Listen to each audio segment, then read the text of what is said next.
Guys, welcome back to the channel and welcome to another video on Alliance War. Today we are going to be going against Elite PR.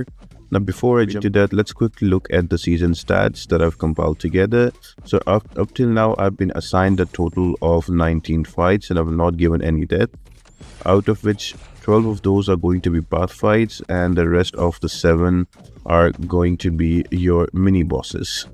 So jumping in today's war, the plan is as here. It is a big war for me. I've gotten like 8 fights including the boss. So I am going to start with Luke Cage against Sorcerer Supreme and node number 8.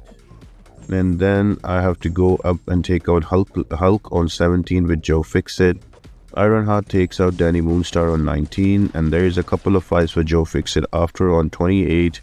With Ironman Infinity War, and then node 40 as a mini that is Maestro. Going to be node number 49 is another Ebony Maw that is assigned to me again with Luke Cage. That's another mini boss. And then moving on to the boss island, there is a Domino on 46 and there is also an Onslaught on node 50. All of them I take out with Ironheart. So here we are, fight number 1, pretty quick one. Just build up my SP2 and throw that out and she is dead. These fights are just on the beginning of the part, nothing too difficult here, very trivial ones. Now this fight was interesting because this is against a Hulk on node 17, and on node 17 you have that snowballing fury node. So what that does, whenever the opponent takes damage, he is going to get his own personal furies with snowballing effect. Now the problem here is that Hulkling has his own personal fury as well, and it's very important to know when he gets to 15 of those. Because at that point he goes unstoppable, and that is the whole threat of a fight with Hulkling. He goes to 15, he throws an SP1, gives a long stun to you, and you're done for. Now right here you will notice that he has his fury from the node also active, so it's difficult to tell when he's going to hit 15. So the best way when you get here is just to parry and use 1 or 2 hit combos. So you can, when the unstoppable is activated, you can safely dash away. But here it's kind of a trouble. So I threw my SP2 knowing that I would stun, and the unstoppable, I've passed that phase. Now I'm not really worried. Just simply 5 hit combo into an SP1 and the Bleeds just take him out. So yeah, path 8 done, out of the way. Let's move on to path 1 in section 2. After this, we are moving to path number 1, and that's going to be node number 19. We have a Dani Moonstar with reinvigorated, unblockable, never back down, and indomitable. So here, whenever there is a region buff activated on Dani Moonstar, if she is not heal block, she is going to go unblockable. I'm using here an Ironheart. She is a tactic defender, so every time I apply 6 debuff, there will be a heal block applied, and also 75% of the power gain is going to be mitigated. So I have to keep applying those heal blocks so I don't render Dani Moonstar unblockable, and then let the incinerate stick.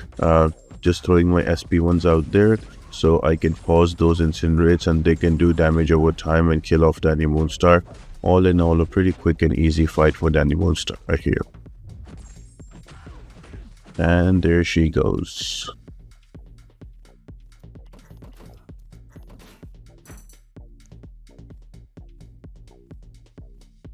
Now this fight is going to be interesting. That is node number 28, buffet over time, arc overload, and indomitable.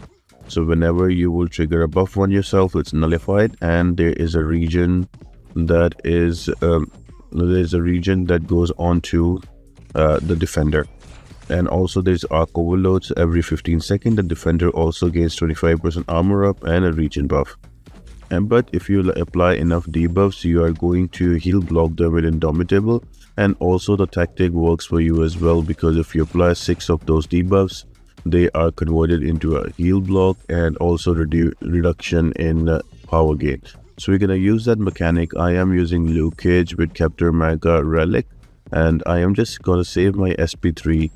Bait out those specials. I'm going to save my SP3 for the last 15%, because in the last 15% I can only do heavy attacks, and he's going to gain some crazy amount of power because of armor up. So the idea here is before he gets that crazy power up, I'm going to use my SP3. I'm going to apply all the exhaustions with the SP3.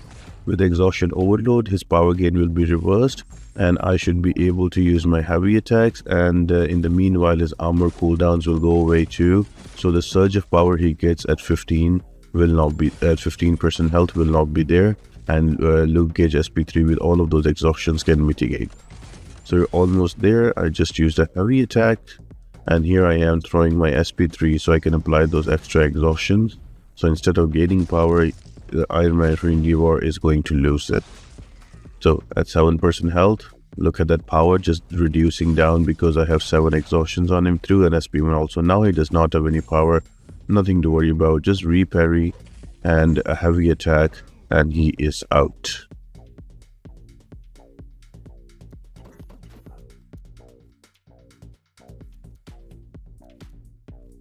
Right here I'm trying to figure out which node I have to go. So next up was me for node number 40 with Maestro with reinvigorated unblockable, burden of might and high energy diet with indomitable. So you need to use a gem that has kind of a physical damage, and this is a very kind of a common placement here, Maestro, but Fix It just rinses through him. Just spam your SP1s and push him to an SP2. That should be enough. Start your fight with a heavy attack so you can pause that counter on the cosmic charges, and then use 4-hit combos. Do not use 5-hit combos, and just spam your SP1s and you're good to go. So right here he's already down to around 50%. Here's another SP1. Look at those bleed stacks at 26 and look at him melt away down to 25%, just waiting to beat out the SP2. Can be a bit annoying sometimes, can be very stingy. So here we are.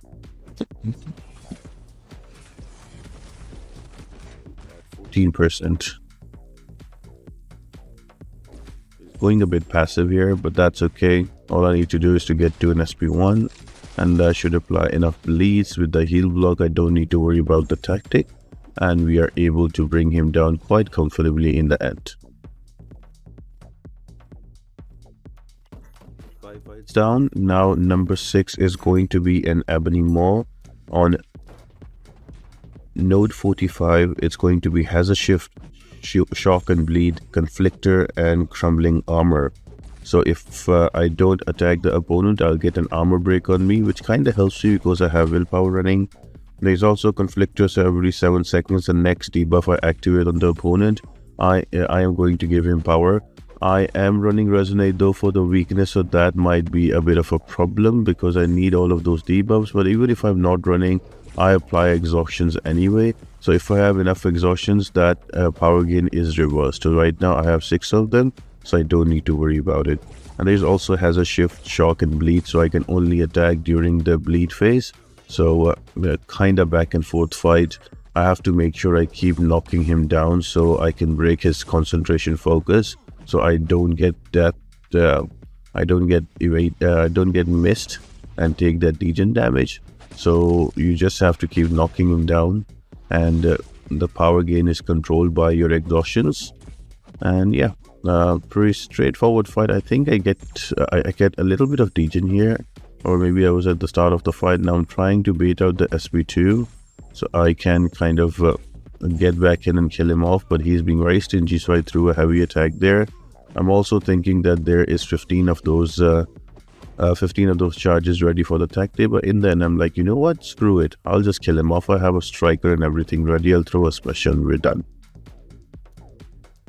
And now moving on to the boss island, there is node 46 with a Domino, fully rainbow boosted with Ironheart. Jumping right into it, starting with the PS1. So the idea here is to quickly build to an SP2 and then just spam back-to-back SP2s and take out Domino, because if she goes crazy, she goes like really crazy.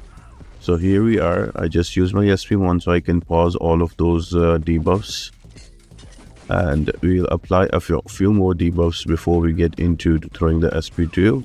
So right now we are at 10. So I usually like to build up to almost 2 bars of power, then throw one SP1 so I can pause the debuffs, and then go for a big SP2. Well, there was an evade here. I couldn't control that, and then I got clipped. I think in this particular fight, I think I just went with the SP1s because I saw that the incinerates are melting her away quickly, and I'm trying to keep those heal blocks up because I don't want to give her tactic power, because the SP3 does a lot of bleed damage and you die very quick though. So I think right here I'm just spamming a SP1 and she's like ticking down nicely.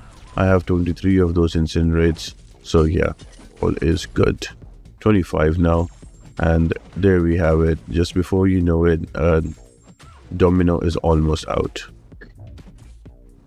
A big SP2, unblockable, and I think a final SP1 from me, and there goes Domino. So I had to wait for my alliance mate to remove the Killmonger from the next node, and here we have the boss fight. Now I am so bummed out on this fight. First, let's talk about the nodes. This is going to be node number 50 with stun immunity, enhanced parry, and adaptive. And of course, there is all kinds of health and attack boost. Now, I'm using a Ironheart here. The plan here is to start with a rupture debuff because you cannot give incinerate to Onslaught. He'll just kick you. And it was just to spam my SP1s because I can't get to an SP2 and do like a huge damage. All I want to do is to keep those incinerates up, build them up to around 30 ruptures, and they should be enough to take out your Onslaught. So here we are, SP1 dodge, and there you go. Now the good part about Ironheart is that you can easily, after you apply 6 of those debuffs, you get tracking, and offensive ability accuracy is reduced by -100% for the opponent. So I can actually just block and wait for a heavy attack and go back in. It becomes like a very safe fight. The only thing that you have to care about here is to evade the SP1s timely. Now, usually if it's like 4 or 5 or 10 SP1s, maybe you can evade, but you are bound to get clipped from one because the fight is that slow. Now, a better option for this fight is Werewolf by Night. He literally destroys this fight, but I am using Ironheart, so it takes a bit of time for me. The fight is going well, down to 50 to 40%, and then I got clipped and my indestructible is taken away. So that's a bit annoying. So at this point, I'm like, you know what? I still have the fight under control. I'm above 70%, and Onslaught is down to 50. So I should be able to close out the fight quite easily. So just waiting out the heavy attack, maybe an intercept every now and then just slowly medium, light, medium, get those ruptures up with an SP1 and pause them and just bait out the SP1. There we go. Again, a good evade. Now again, wait out for him to throw a heavy attack. What I like to do also is to close the distance down on Onslaught so he doesn't go in a medium attack and use the crush. So that's why you will notice that I am every now and then, when he dashes in with the medium, I just dash back and I try to go in and just do one hit and hold my block that forces him to use a light attack and a heavy right after. So the fight is going well, 51% to 30, and I get hit by an SP1. Now that destroys the whole rhythm of the fight. Look at the damage I'm taking, and I'm like, oh god, like this was an easy solo, but I'm like, you know what, I still got it. Let me just dodge the other ones, and the region will kick in to help me a little bit. And at this point, I get hit again a little, and I'm like, you know what, this fight is over. I'm like, you know, let me just collect myself and try to do the best I can and take as much damage as possible. At this point, I'm also thinking, you know what, I can still solo this, that's okay.